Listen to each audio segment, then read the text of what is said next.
എത്ര ചേട്ടാ? 100 രൂപ. ചേട്ടന് ഗൂഗിൾ പേ വല്ലതും ഉണ്ടോ? അതെന്നാ സാധനം? പനിയും ചുമ വല്ലതും ഉണ്ടോ? ഒന്നുമില്ല. എന്താണ്? അല്ല, ഇപ്പോഴത്തെ സാഹചര്യത്തിലേ പൈസ കയ്യിൽ മേടിക്കരുതെന്നൊക്കെ ഒരു വാർത്ത വരെ ഉണ്ടാവും പറഞ്ഞു. ഓ, മറ്റേ കൊറോണ സംഭവം അല്ലേ ചേട്ടാ? അത് വെറും തെറ്റിദ്ധാരാണ്. സാധാരണ ഈ രോഗം ബാധിച്ചവരുടെ കയ്യിൽ റോബർട്ട് നോട്ടില്ലേ, അത് പെട്ടെന്ന് കൈമാറ്റം ചെയ്യുമ്പോൾ മാത്രമേ രോഗം വരുള്ളൂ എന്നൊക്കെ പറഞ്ഞു കേട്ടത്. അതുകൊണ്ട് ചേട്ടനൊരു കാരണവശാലും പേടിക്കാൻ നിന്ന്. പിന്നെ ഞാനൊരു ഇറ്റലിയിൽ പോയിട്ടുമില്ല, ഇറ്റലിക്കാരായിട്ട് യാതൊരു ബന്ധവും ഇല്ല. ചേട്ടൻ ധൈര്യമായിട്ട് കൊണ്ടുപോകും. ശരി, നോക്കാം. ഇതെന്ത് ചോദ്യമാണ് ചേട്ടാ? കയറി എങ്ങോട്ടായിട്ടാ പോണേ? എന്ത് പറ്റി ചേട്ടാ? വല്ല പനിയും പിടിച്ചാണ്? പനിയൊന്നുമല്ല, മൂട്ടി ഭയങ്കരമായിട്ട് പൊഴിയുന്നുണ്ട്. ഡോക്ടറെ കാണണം. പിന്നെ നമ്മുടെ ഒരു ബന്ധു ആശുപത്രി കിടപ്പുണ്ട്, പുള്ളിനൊന്ന് കാണാൻ വേണ്ടിയിട്ട്. ചേട്ടൻ ഈ ലോകത്തൊന്നും അല്ലേ ജീവിക്കണത്? ചേട്ടാ പേപ്പറിലൊക്കെ കണ്ടില്ലേ, അനാവശ്യമായിട്ടുള്ള ഹോസ്പിറ്റൽ സന്ദർശനം ഒക്കെ ഒഴിവാക്കണം. ചേട്ടാ, ഈ രോഗം പടർന്നു പിടിക്കാതിരിക്കാൻ നോക്കണ്ട നമ്മൾ ഓരോരുത്തരല്ലേ. ചേട്ടനെ കൊണ്ടുവിട്ടാൽ എനിക്ക് കാശ് കിട്ടും. നമ്മുടെ നാടിനായിട്ട് നമുക്കൊരു ഉത്തരവാദിത്വം ഉണ്ട്. ഈ മുടി കിഴിച്ചിലൊക്കെ പിന്നെ കൊണ്ട് കാണിച്ചാൽ പോരെ? ശരിയാണ്.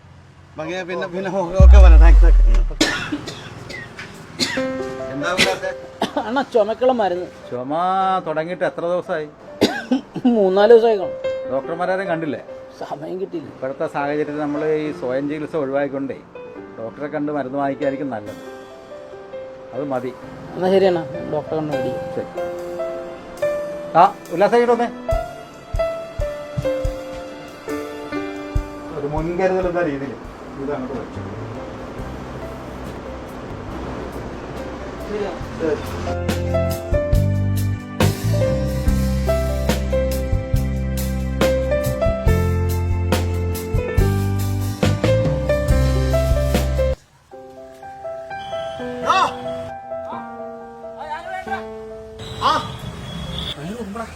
കിട്ടിയാ പിന്നല്ല, ഇതിപ്പോ 3 വെച്ച് വെക്കണ്ടേ? 3 എടാ, ഒരെണ്ണം വെച്ചാൽ മതി. പിന്നെ ഒരു 6 മണിക്കൂർ കഴിയുമ്പോഴേക്കും സംഭവം കളഞ്ഞേക്കണം. അവിടെ ഇവിടെ ഒന്നും വലിച്ചെറിഞ്ഞേക്കല്ലേ, എവിടെയെങ്കിലും കൂട്ടിയിട്ട് സംഭവം കത്തിച്ചാൽ മതി. ഇതൊക്കെ വെച്ചിട്ട് എനിക്ക് ഉത്സവത്തിനൊക്കെ പോകാലോ. മുട്ടുകാലം അടിക്കുന്നുണ്ട്. എടാ, നീ റാന്നി പത്തനംതിട്ട മൊത്തം കിടന്ന് കറങ്ങിയിട്ട് ഈ ഒരു സാഹചര്യത്തിൽ ഉത്സവത്തിനൊക്കെ പോകാന്ന് പറഞ്ഞാൽ എന്ത് മോശമാണ്. നീ എന്തായാലും 14 ദിവസത്തേക്ക് വീട്ടിൽ തന്നെ ഇരിക്കുക. അതാണ് അതിൻ്റെ ഒരു ശരി. എടാ, ഇത് എല്ലാവരും വെച്ച് നടക്കേണ്ട കാര്യമൊന്നുമില്ല.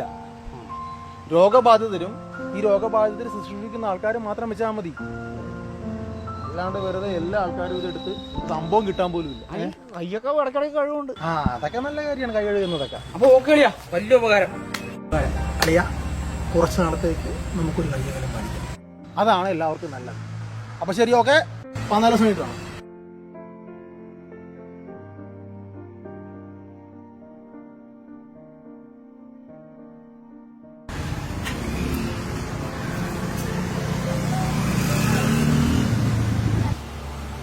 പ്രിയേ, ടവലിങ് എടുത്തേ.